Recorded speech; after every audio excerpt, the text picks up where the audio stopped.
Estou sim. Ótimo. Então, boa noite a todos novamente. Que a paz do Mestre Jesus se faça presente nos nossos corações.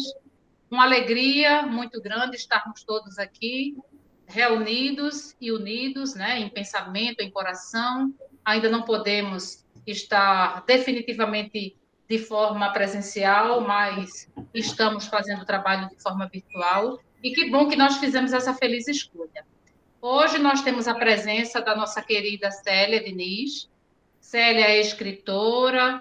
Célia passou por uma experiência muito dolorosa, porque dos filhos que ela teve nessa existência, ela devolveu ao mundo espiritual dois dos seus filhos.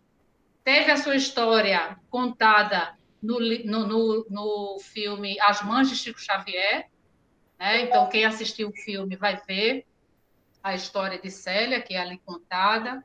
Escreveu esse livro que é o tema da nossa palestra, Vencendo a Dor da Morte.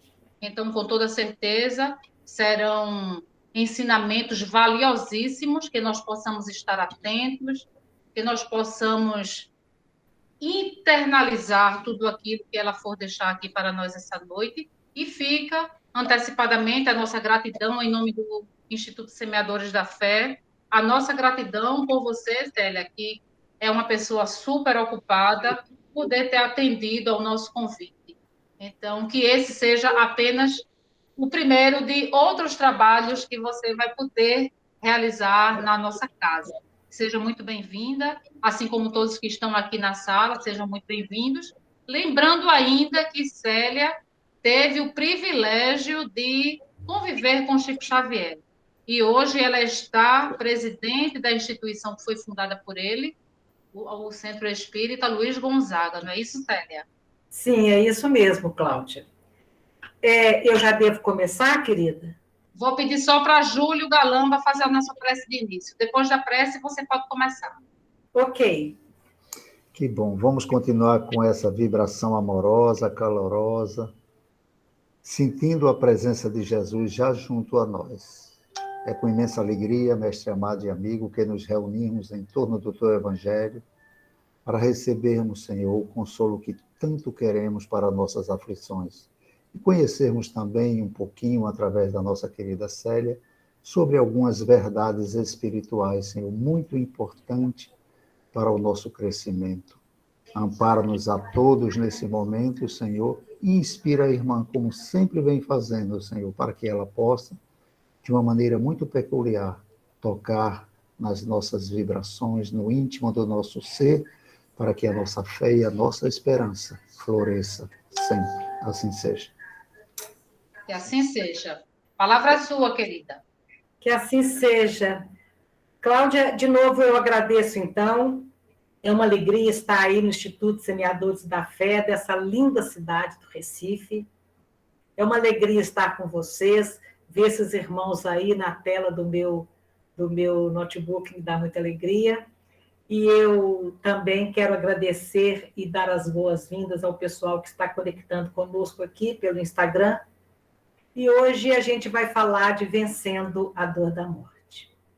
Algum tempo atrás, gente, eu assistia um documentário sobre a história de um Jeffrey Epstein, um investidor americano muito rico, que finalmente a justiça havia conseguido condenar o Jeffrey Epstein pelos crimes de assédio sexual e pedofilia. E sobre a causa da morte dele na prisão em agosto de 2019, para a dúvida se foi um assassinato por queima de arquivo ou se foi um suicídio. Ele tinha muitos amigos importantes, mas importantes mesmo. Ele tinha uma ilha e já tinha recebido mais de um presidente dos Estados Unidos em sua ilha, recebido príncipes. E tudo lá era muito estranho e muito suspeito. As pessoas, as companhias, as acompanhantes sexuais eram orgias muito complicadas. Então, ele é condenado ao crime de assédio sexual por mais de 10 mulheres e por pedofilia. E então, quando ele aparece morto na prisão, isso foi um grande acontecimento na mídia dos Estados Unidos.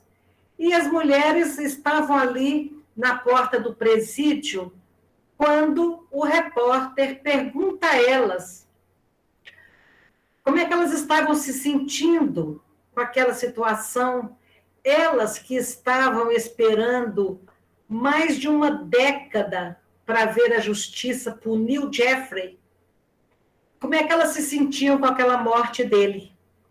E elas se diziam indignadas ao saber que ele estava morto. Elas diziam, é um desaforo. O sentimento que eu tenho hoje é de frustração. É um desaforo ele sair assim livre, porque com a morte agora ele não vai pagar os seus crimes. Ele não vai pagar pelo que fez. É um desaforo eu não ver a justiça sendo feita. E eu me quedei estupefata com aquela postura delas, porque elas pensavam que, então, morreu, acabava tudo. Aquelas pessoas ali, clamando por justiça da terra, nunca, parece-me, tinham ouvido falar de uma lei moral sobejamente comentada por muita gente, que quem planta, colhe. Então, isso é uma lei divina, que ela vai se cumprir de qualquer forma. Plantou, colheu, vai cumprir aqui na terra ou no mais além. Então, gente, o que eu fiquei assustada e penalizada com a situação delas, porque eu não vi nelas nenhum pingo de confiança na justiça divina. Nem um pingo de confiança na justiça divina. E eu percebo que essa modalidade de ateísmo é mais uma questão de indiferença do que propriamente de uma crença. É como você perguntar para alguém, você acredita que a vida continua após a morte? E a pessoa fala, nunca parei para pensar nisso. E quando a pessoa não acredita em nada, ou desconhece que há um poder maior, superior, um poder extraordinário, soberanamente sábio e justo, cuidando de tudo. As pessoas que ignoram totalmente que há este poder e que nós estamos sob a égide de leis perfeitas, as pessoas que ignoram isso são muito infelizes. São muito infelizes. E quando nós observamos todos os ruídos que pode haver entre as relações humanas, nós vamos perceber que não crer em Deus, não crer num poder maior e agir, e nem agir de acordo com uma boa ética relacional, tornam as pessoas muito piores. Muito piores. Então, num outro viés deste mesmo ateísmo assustador, eu trago a história de um homem que pensava também ele pensava que a morte era o fim de tudo. E por ocasião da morte do pai dele, ele assistia à preparação da mesma sepultura onde alguns anos antes ele sepultara a mãezinha. E dela, ali, restava apenas uma mecha de cabelo branco. Chocado com aquela visão, ele conclui: não pode ser isto a única coisa que restou daquele coração que tanto amou. E ele conjecturava: em algum lugar deve existir alguma coisa pulsando dela. Deve existir alguma coisa daquela pessoa maravilhosa que ela foi. Então, aquele homem também nunca havia ouvido falar sobre a vida no mundo espiritual, sobre as muitas moradas na casa do Pai. Por mais que a mecânica quântica até tenha lançado tantas luzes a respeito dos universos, dos multiversos, ele ainda continuava com aquela visão acanhada do que seja a vida. Mas naquele momento, quando ele lembra do amor da mãe, ele começa o seu despertar para essa realidade maravilhosa de que o que morre é apenas o corpo físico. Desde que a humanidade se empenhou em entender os mistérios da natureza, foi possível que as pessoas, por mais primitivas que fossem, percebessem que o universo é regido por leis que asseguram o seu equilíbrio. Desde a lei da gravitação universal, que permite a movimentação dos astros em perfeita harmonia, sem se chocarem, uma lei física, né? Nós temos também as leis morais enunciadas por Jesus, como, por exemplo, a que nós citávamos acima, que a cada um sempre será dado segundo as suas obras.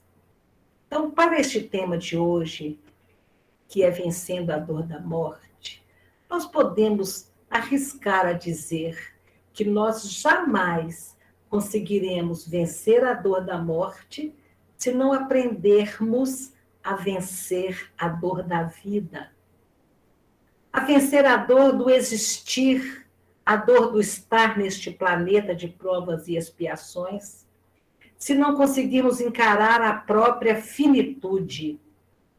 O meu netinho de 4 anos, aos 4 anos, hoje com 5, me disse assim: vovó, eu rezei para Papai do Céu pedindo a ele que eu não quero virar estrelinha. E eu pensei, meu Deus, começa agora o medo da morte? O pai de todos os medos, né, segundo a psicologia. Então, o Espiritismo, enquanto doutrina consoladora, é o que a gente conversava com a Cláudia aí antes de começarmos, o objetivo da doutrina espírita é entender como que a justiça divina pode ser percebida nos nossos momentos de dor. E neste ponto a doutrina espírita é extraordinária, porque eu ouso dizer que os fundamentos da doutrina nos faz percebermos a presença de Deus em nossas vidas, mesmo através das nossas lágrimas. Porque grande parte dos nossos irmãos que professam outras religiões, eles são levados a acreditar e a confiar num Deus que faz a vontade deles. E quando essa vontade não é feita, então vem toda aquela revolta, né? E a doutrina espírita nos permite estarmos na porta de um CTI, pedindo a Deus para deixar aquele filho conosco, sairmos de lá com o não da vida, com o não de Deus, o nosso filho vai partir, e, no entanto, a gente percebe a misericórdia e a bondade divina nos amparando, porque se assim não fosse, nós morreríamos ali, naquela hora de tanta dor e de tanto sofrimento. Então, a doutrina espírita, ela é consoladora, quando ela nos mostra com tanta clareza e propriedade as leis que regem as nossas vidas nos 2 planos da existência. Então, a gente, observando a vida, a gente sabe que tudo que é vivo morre. Mas mesmo em face da naturalidade deste fenômeno, este assunto não é fácil e nem confortável de lidar. E muito menos de passar por essa situação de quando a morte chega inesperadamente à nossa casa, na nossa família, nos nossos amigos. Pode ser desesperador, né? Pensar que um dia ela nos levará também. E aí nós vamos nos percebendo, apesar de todo o estudo, de toda a teoria, nós vamos percebendo totalmente despreparados, deseducados para essa que é uma das maiores certezas da vida: vamos morrer, vamos morrer. E, no entanto, continuamos com medo da morte. Eu não consigo imaginar um reencarnacionista com medo da morte. Por que que eu não consigo? Porque se somos reencarnacionistas, é sinal que nós já passamos pelo fenômeno da morte física centenas de vezes. E nem por isso ninguém morreu. Estamos aqui vivos, né? Então, a morte virá. Inexoravelmente virá. Para nós, para os que amamos.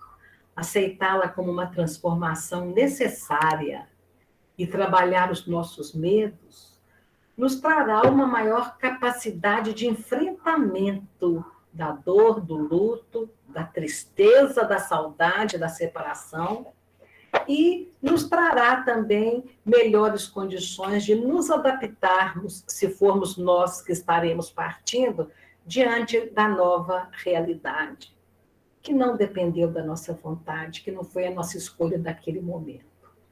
Então, a aceitação da morte como parte da vida é fundamental para a nossa sobrevivência emocional e vencer esta, que é considerada uma das maiores dores que o ser humano pode passar aqui na Terra. Uma das maiores. Eu não creio que seja a maior. Talvez até o final eu possa, se der tempo, falar de uma situação que eu acho que é muito mais dolorosa do que sepultar um filho. Então, a morte virá para nós, para os que amamos, como tem vindo, ceifando a vida de muitos jovens, e eles também, quando chegam do lado de lá, não é fácil de enfrentar aquela nova situação. Nós temos visto muitas tragédias coletivas, individuais, muitas perdas nas famílias. Agora, com a pandemia, as famílias sepultando mais de um familiar.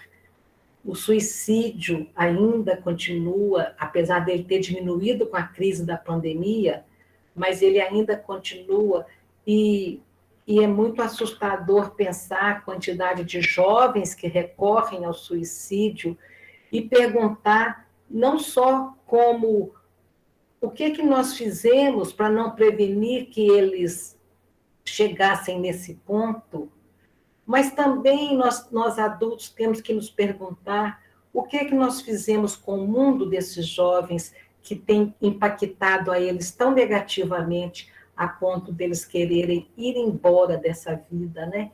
Que fardos nós temos colocado nas costas dos nossos jovens? Que ferramentas de superação nós temos lhes oferecido para eles suportarem as dificuldades e os entraves da vida? Como que nós temos ajudado esses jovens a lidarem com a realidade que às vezes se apresenta com tanta falta de bondade, de carinho, de atenção, de honestidade? Nós temos ajudado os nossos jovens a vencer a vida, né? Vencendo essas situações de ódio, de raiva e de mágoa? Então, talvez estejamos ignorando muitas coisas que poderiam trazer felicidade, mais felicidade aos jovens, e salvando essa encarnação. Então, na visão materialista, a morte é o fim de tudo. Não existe alma, não existe nada.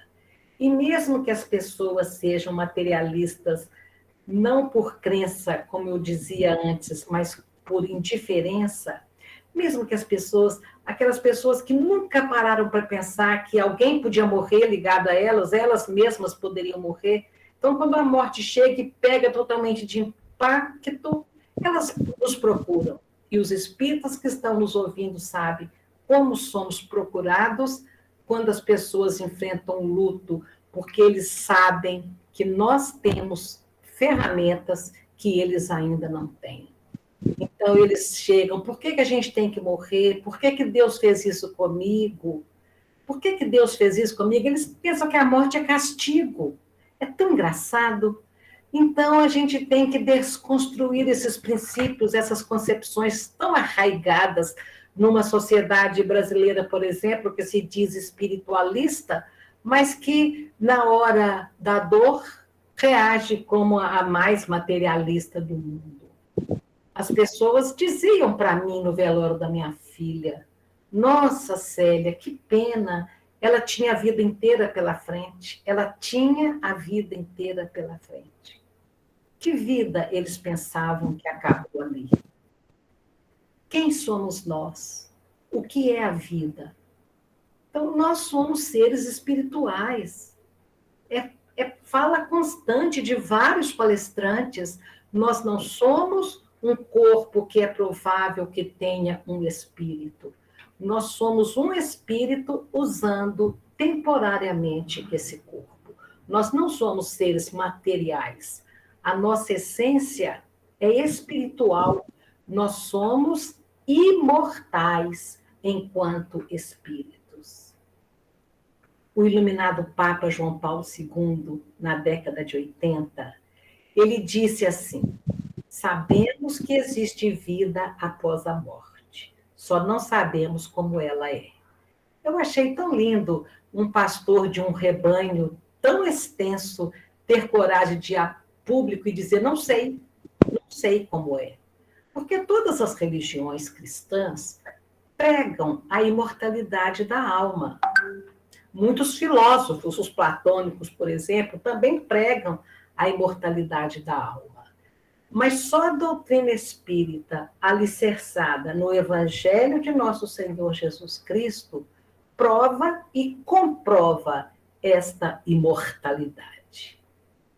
Então, se eu sou imortal, se a vida continua, o meu conceito de vida se amplia muito para bem antes deste berço que nos acolheu agora, para bem depois do túmulo que necessariamente nos aguarda.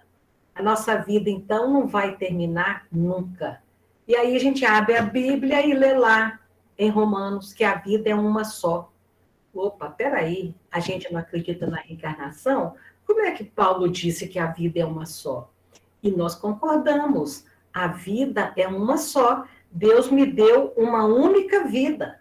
Ora eu estou viva no corpo, ora eu estou viva fora do corpo, mas a minha vida é uma só. Sucessivamente eu vou vivendo, ora encarnada, ora desencarnada. As existências é que são muitas. Então, nós fomos criados espíritos. Ah, por que a gente tem que morrer? Porque nós somos espíritos. Fomos criados lá no mundo dos espíritos. E de vez em quando, Deus nos empresta essa roupa, que é o corpo físico, para esta passagem por aqui na Terra. E esta passagem aqui na Terra, ela dura o suficiente para cumprirmos a nossa programação, as nossas tarefas, as nossas metas para esta etapa da nossa vida. E, de um modo geral, o que viemos fazer aqui é desenvolver todas as potencialidades da nossa alma. É a questão 132 de O Livro dos Espíritos. Então, a morte é apenas isso, um pequeno instante em meio ao caminho infinito que é a vida. Ela é mudança, ela é transição, ela é vírgula e não ponto final. Mergulhados neste corpo físico que limita a nossa percepção do que somos, de onde viemos, para onde vamos, que limita a nossa percepção da nossa dimensão espiritual, nós nos perdemos da realidade, que chegar e partir são dois lados da mesma viagem. Todas as noites, quando dormimos, nós afastamos felizes dos limites do corpo físico, que tira grande parte da capacidade do nosso espírito de se locomover, das lembranças que ele traz armazenada, de todo o conhecimento que ele tem. Então, do próprio conhecimento do passado, algumas vezes do futuro. Então, a gente afasta feliz do corpo físico. E a religião entra em nossas vidas exatamente para nos lembrar quem somos nós? Quem somos nós? Somos estes espíritos. Então, diante dessas reflexões, é fácil perceber que a morte é simplesmente parte da vida. Que estar morto é simplesmente um outro jeito de viver, já dizia Platão, nessa visão linda espiritualista que precede o cristianismo e precede a própria doutrina espírita, com certeza. Então, pelos olhos da materialidade, nós podemos considerar a maior tragédia do mundo perder a vida física. Mas um século que nós passarmos aqui dentro de um corpo físico é um segundo diante da eternidade. E nós não temos condições de compreender isso. Mas o vir aqui e sair daqui e voltar é uma coisa que, vista do plano espiritual para a Terra, perde totalmente esse lado estranho e obscuro do que seria olhar a morte do ponto de vista material como algo horrível que nos aguarda no final da nossa caminhada. Olhando do ponto de vista espiritual, é uma breve passagem por aqui e está longe de ser um castigo. Como dói a separação, a gente pensa que é algo pelo fato de doer, que então é um castigo. E a gente pergunta, por que esse acidente? Por que esse câncer? Por que meu pai se foi tão cedo? Por que minha mãe se foi tão jovem? Então, nós sofremos porque nós não conseguimos compreender este processo de libertação, esta maravilhosa viagem de volta para casa após ter cumprido aqui a etapa que viemos cumprir. A gente se desespera, esquecendo os benefícios que a dor vai trazer para as nossas almas igualmente endividadas, né, diante da contabilidade divina. Então, a gente fica, às vezes, vendo situações horríveis, tragédias, acidentes, e quando a gente não pensa que a morte é castigo, a gente pensa assim, foi Deus que quis. Foi Deus quem quis. É estranho. Nós estávamos em Uberaba com o Chico, um sábado à tarde, e a cidade estava em comoção, porque 4 jovens daquela sociedade pecuária, né, filhos de fazendeiros, pessoas conhecidas na cidade toda, haviam desencarnado num acidente trágico naquela madrugada no trevo de entrada da cidade. E todo mundo comentava disso. E uma senhora, então, falou, Chico, estava escrito, estava na programação daqueles jovens abandonarem, perderem a vida física assim, nessa noite, estava escrito isso, estava no planejamento reencarnatório, né, em outras palavras. Então, Chico para um pouquinho, consultando aquele caso especificamente, porque cada caso é um caso, nós não podemos generalizar, né, quando se trata de vida, de morte, de individualidades de pessoas, né, de compromissos de cada um, de planejamento reencarnatório de cada um. Então, para aquele caso específico daqueles 4 jovens, Chico fala, não estava previsto. Não estava previsto. Esta situação que nós vimos aí é uma situação, Chico dizia, que eu chamaria de karma imediato.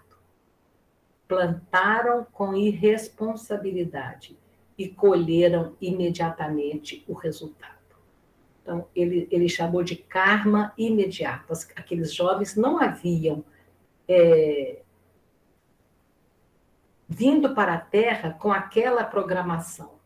Então, a gente fica pensando que Deus faz essa interferência individual em cada uma das nossas vidas. Ele faz essa interferência através do fluido cósmico universal, nos abençoando, nos protegendo de nós mesmos. Mas as leis que regem as nossas vidas é que cuidam para que a vontade de Deus seja cumprida. E Deus não é esse criador de tragédias. Nenhuma tragédia acontece por vontade de Deus. A pandemia não aconteceu por vontade de Deus. O mal que existe no mundo não é decorrente da vontade de Deus. Deus permite que nós colhamos tudo aquilo que a gente planta. Em nosso caminhar evolutivo, nós já compreendemos alguma coisa, mas nós estamos longe de compreender os desígnios divinos em sua totalidade. Estamos longe, longe, longe. Então, o Emmanuel dizia que lia o nosso livro, e nesse livro eu pesquisei tudo o que poderíamos encontrar sobre a morte para dar as respostas que as pessoas buscam na doutrina. E a doutrina é rica de respostas, independente da minha incompetência, da minha pequenez de conhecimento, foi possível explicar ali essas questões, mas sem conseguir responder individualmente às mães que falam: minha filha foi assassinada, por que que isso aconteceu? Então, nós estamos longe de conseguir compreender os desígnios de cada caso, mas uma certeza nós temos: tudo concorre para o nosso bem. Nós não podemos julgar a vida pelo que acontece com o nosso corpo físico, porque nós não somos o corpo físico. Nós não podemos julgar Deus considerando a vida como algo que existe apenas nesse planetinha insignificante. Lindo e amado planetinha azul, mas insignificante no concerto dos mundos, né? Sabemos que a Via Láctea tem 300 milhões de estrelas, com planetas girando em torno dela. Então, há trilhões de mundos nas nossas galáxias, milhões de galáxias em nosso universo. E a mecânica quântica vem falar dos multiversos. Então, a vida estuante e bela por todo o universo. E nós não podemos pensar: Deus não existe porque eu rezei para meu filho sarar e ele não sarou. Então, quer dizer, é uma percepção bem limitada, né? Muito limitada. No livro No Mundo Maior, Calderaro escreve que ninguém pode ensinar caminhos que não haja percorrido. E vencer a dor da morte, vencer a dor da vida, vencer a dor do existir, é um caminho que eu ainda estou percorrendo. Então, eu não estou aqui com vocês do Recife, com vocês do Instagram, para ensinar nada. Eu estou aqui simplesmente compartilhando o que eu tenho aprendido. A lição que a minha cruz me deixou. Esse é um caminho que eu estou percorrendo. Outro dia eu escutava o grande filósofo Leandro Carnal dizer que você deve fugir das pessoas que têm certezas, porque a certeza é algo ignorante. Ter certeza não é uma coisa boa. Acontece que a doutrina nos forma com convicções tão sólidas, nos dá uma fé tão raciocinada, que sim, eu posso levar a vocês algumas certezas, e uma delas é que a dor da perda, ela vai passar. Se você deixar, ela vai passar. E eu falo isso de experiência própria. Se você deixar, a sua dor vai passar. As pessoas dizem assim: eu nunca vou parar de sofrer, eu nunca vou esquecer o meu filho. Sim, ninguém vai esquecer. Ninguém vai esquecer o ente querido que partiu, ninguém vai esquecer aquela dor que sentiu, e às vezes alguns aí agora ainda sentem de forma muito impactante. Ninguém vai esquecer.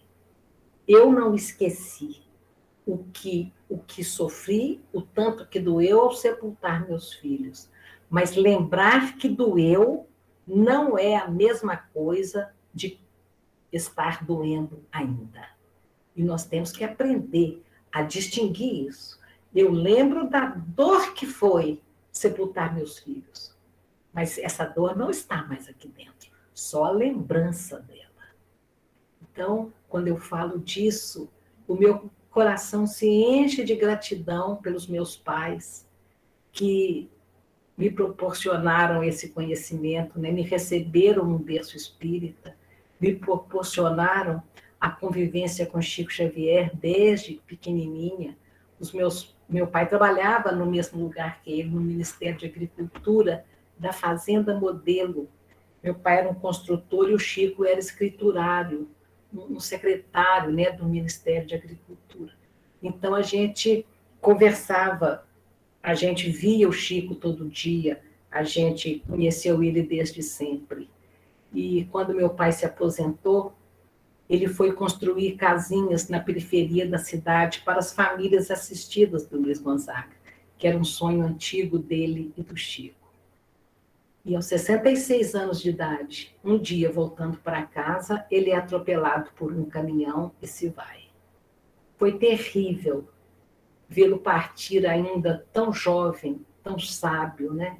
Eu ficava pensando de tudo que ele representava nas nossas vidas, tudo que ele me ensinava, e eu pensava que ia ser muito difícil estar sem ele, como de fato foi.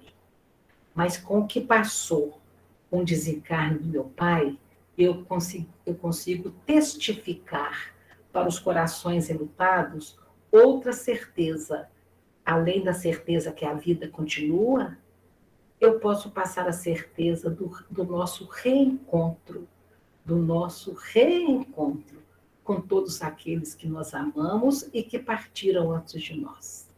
Eu posso afirmar que nós encontraremos em algum momento os nossos entes queridos, porque a morte é muito menor do que o amor que nos une. O Chico nos relata como que aconteceu o desencarne do nosso pai. O Chico conta que ele estava em semitranse em Uberaba, quando o espírito Bezerra de Menezes se aproxima e diz: vamos ao hospital em Belo Horizonte desligar o Lico, está na hora da partida dele. E depois vocês, se alguém não souber o que significa o desligar aí, a própria Casa Espírita explica para vocês, alguém aí. Não vamos entrar nesse detalhe. Então, Bezerra fala, está na hora de desligar o Lico, vamos lá. Aí o Chico assiste aquilo ali, junto com o doutor Bezerra, Chico em desdobramento, e quando ele nos relata que quando meu pai sai do corpo físico, ele escuta assim: pai, sou eu, não está me reconhecendo? Eu cresci. E embora numa visão assim embaçada, ele vê a filhinha. A mediunidade de Chico é tão extraordinária que ele foi capaz de dizer o que o espírito Lico pensava e sentia naquele momento. E o espírito Lico pensava: minha filha, 7 anos de saudade. Estava ali, então, diante da minha irmãzinha Daisy, que 7 anos antes também tinha sido atropelada por um caminhão. Depois o meu pai escreve, daí 2 anos, o Chico nos conta como é que foi isso, nesse reencontro. Depois o meu pai escreve assim, deixa eu ler aqui: não passei ao sono final, qual se poderia supor. Quer dizer, ele é atropelado, ele só morre 3 dias depois, né? Não passei ao sono final, qual se poderia supor. Agradeço as mãos fraternas que me recolheram do asfalto. A gente conhece a pessoa que apanhou meu pai quando tinha sido atropelado. E ele diz: por dentro de mim, eu me detinha, falando com minha mãe, a buscar você. Mentalmente, eu pedi a bênção de Deus, da sua presença ou dos nossos filhos. E meu pai continua: tudo estava nítido para mim. Os anos de fé e experiência com as tarefas espirituais somavam esperança em meu coração. E pouco a pouco, observando que eu me via num corpo estragado e sem possibilidades de conserto, conquanto as lágrimas do companheiro e do pai não me faltassem aos olhos, entreguei-me a Jesus em oração. Que ele, o Senhor da vida, fizesse de mim o que fosse melhor. Meu pai continua, uma neblina que desconheço, a origem, me envolveu de todo, e desta neblina um rosto alegre surgiu. Era nossa filha Daisy Lia, a estender-me os braços. Ali estava a filhinha que me antecedeu na vida maior. Lembrei-me que ela também sofrera o impacto de um caminhão na separação e chorei. E meu pai usa uma linguagem muito linda. E chorei, tomado de uma alegria que era sofrimento e de um sofrimento que se transformava em alegria. Essa mensagem é muito bonita, ela é muito grande. E o Chico conta que na hora do desencarne do meu pai, logo que ele encontra a filhinha, a emoção é tão grande que ele, como se desmaiasse, e ele é levado ao repouso e acorda depois para assistir o próprio sepultamento, que Chico conta que uma entidade se aproxima, Chico não disse quem, e fala com meu pai que fizesse uma prece agradecendo ao corpo físico que havia lhe servido de instrumento de trabalho por quase 70 anos, que se despedisse daquele corpo. E o meu pai despede daquele uniforme velho e estragado, com o qual ele não podia mais contar, com o qual ele não precisava mais. Assim a doutrina nos ensina, assim ele fez.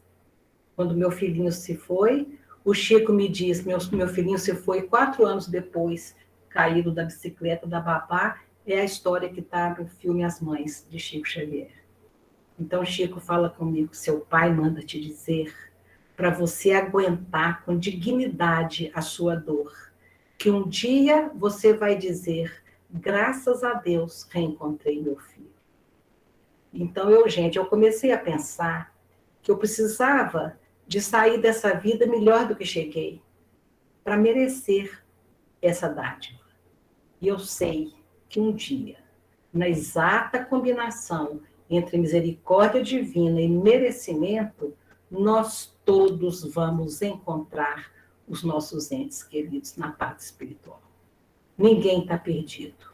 O nunca não existe. A morte não é o fim.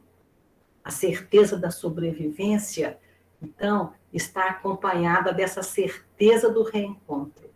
E embora as certezas sejam intransferíveis, que cada um busque estudar os mecanismos da lei que vão entender perfeitamente que Deus, em sua infinita misericórdia e bondade, jamais criaria a lei do amor que une todas as criaturas, para depois criar a lei da morte que separaria essas criaturas para sempre.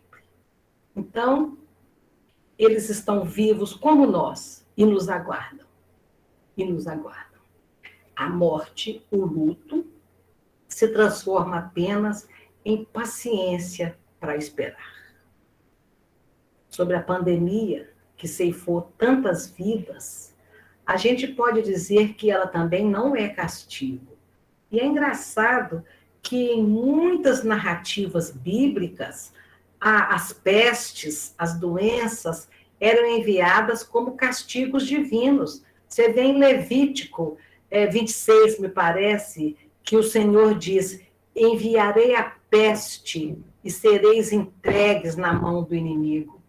Então, nas Sagradas Escrituras, nós encontramos o livro de Jó como alguma coisa bem elucidativa, porque Jó fala, Senhor, eu conheci todas as alegrias da riqueza, e agora o Senhor me reduziu à miséria mais profunda. Obrigado, Senhor, por querer experimentar o vosso servo. Então, ao mesmo tempo que no Velho Testamento a gente encontra que a doença é um castigo que Deus manda, a gente encontra o livro de Jó, que é um dos livros mais antigos do Velho Testamento, mostrando que a dor é essa prova. Obrigado, Senhor, por experimentar, por testar o seu servo, Jó diz. Então, experimentar, aplicar provas, né, para avaliar do que já sabemos e o quanto que nós já possuímos de coragem moral. O coronavírus vem dentro desse mesmo viés. É um mal que Deus não criou, mas são provas que nós mesmos criamos para nós. Então, nós temos sim que orar muito nesses dias tão sombrios, né, de tristezas, de incertezas, para fortalecer a nossa convicção com o divino. A gente percebeu ao longo desses quase 2 anos que a religiosidade ela teve um avivamento, as pessoas buscaram mais a religiosidade, e buscando realmente o consolo e a força que Deus pode nos oferecer. E isso foi um dos grandes ganhos, né, dessas tragédias. Quando meu filhinho se foi, em 1983, não, eu quero antes dizer da pandemia ainda, nenhuma morte ocorreu fora da hora. Nenhuma morte ocorreu porque a pessoa ficou sem oxigênio, então morreu. Não. A pessoa não morreu porque ficou sem oxigênio. A pessoa ficou sem oxigênio porque estava na hora dela morrer. Eu acredito plenamente nessa organização da vida. E a gente, ao estudar as leis da vida, pela luz da doutrina espírita, nós conseguiremos perceber a justeza, a perfeição das leis que nos regem, né? Das leis que nos regem. Quando a gente compreende o porquê sofremos, o porquê nascemos, o que viemos fazer aqui, o que estamos fazendo aqui, a vida tem outro significado. Viktor Frankl, um psiquiatra austríaco, ele esteve no campo de concentração e lá ele perdeu o pai, a mãe, a esposa, depois da esposa ter sido obrigada a abortar o filhinho. Ela é morta ali, os irmãos, vários amigos, e ele sai daquele campo de concentração disposto a mostrar para a vida que o ser humano é resiliente, que o ser humano tem capacidade de suportar qualquer coisa e recuperar de novo a alegria de viver. Então, ele escreve um livro, O Sentido da Vida, mas um livro extraordinário, onde ele consegue realmente mostrar essa resiliência do ser humano. Ajudou muita gente o livro dele. E lá ele tem uma frase que causa espécie. Ele diz assim: a dor não é insuportável. A vida não é insuportável pelas coisas que nos acontecem. A vida não é insuportável pelas coisas que nos acontecem. A vida é insuportável quando a gente não sabe por que essas coisas nos acontecem. Pela falta de sentido. Então, a mensagem de Jesus, vista pelas luzes da doutrina espírita, nos mostra o sentido da dor, o motivo da dor. E quando a dor tem um sentido e um propósito, ela é muito mais tolerável. Se entre os milhares de pessoas que partiram da vida física pela Covid, houvesse um só que não necessitasse de passar por essa experiência, Deus não seria perfeito. Se uma só pessoa sofresse injustamente a perda de alguém ou a própria morte, Deus não seria justo. Então, nós temos que entender e confiar nesse Deus de bondade. Jung, no seu livro Diálogos, Memórias e Reflexões, ele fala de um jovem que pergunta a um rabino por que os homens não eram capazes de compreender Deus. E o rabino responde: porque não sabem se curvar suficientemente. Então, quando a gente se curva, quando a gente se entrega à vontade divina dessas leis da vida, nós vamos encontrar em nós a centelha divina a nos fortalecer para vencermos não só essa dor, como qualquer outra, que pode ser pior. 3 meses a minha filha havia partido, uma senhora se aproxima de mim e diz: a minha dor é maior do que a sua. E eu, lembrando que Chico Xavier me disse que quando que a gente pode estar com a perna amputada, que a gente não tem o direito de menosprezar a dor de alguém que está reclamando da unha do mindinho encravada, quando essa senhora fala comigo, a minha dor é maior do que a sua, eu falo, com certeza que deve ser. O que aconteceu com você? Ela disse, tem 3 meses que eu não sei da minha filha. Ela é viciada em drogas e ela não vem em casa nem para buscar a mesada para não ter que me dar satisfação. Então, tem 3 meses que eu não sei se a minha filha está morta, se minha filha trafica para drogar-se, ou se minha filha se prostitui para drogar-se.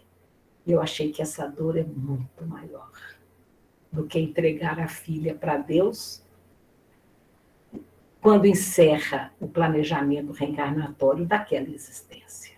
Sim, perder para a vida, meus queridos, é muito pior e mais doloroso do que perder para a morte.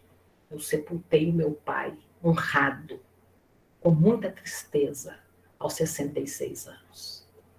E tem filhos que se envergonham dos pais que têm e fogem de casa e desaparecem no mundo porque não querem estar com aquele pai. Perder para a morte há algo de sublime, de certo, de correto. E Deus vai estar ali presente em todos os nossos momentos.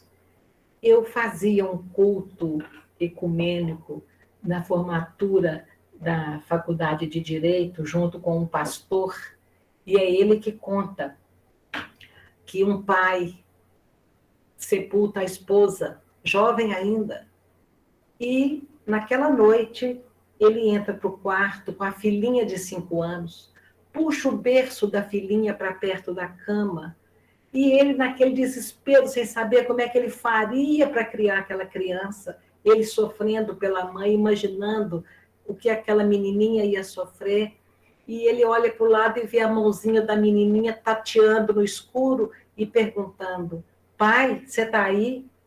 Ele segura a mão da filhinha e fala, estou, minha filha, eu estou aqui, eu não vou te abandonar nunca. A menininha se aconchega e dorme. E ele vai para a janela, olha para o céu estrelado.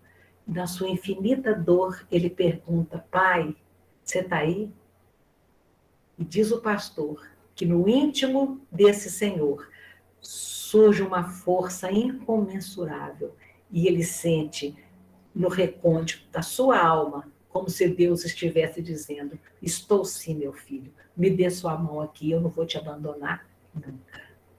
É assim que se vence a dor da morte.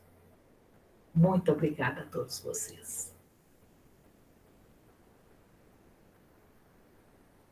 Ô, Célia, a gratidão, como eu falei no início, é toda nossa.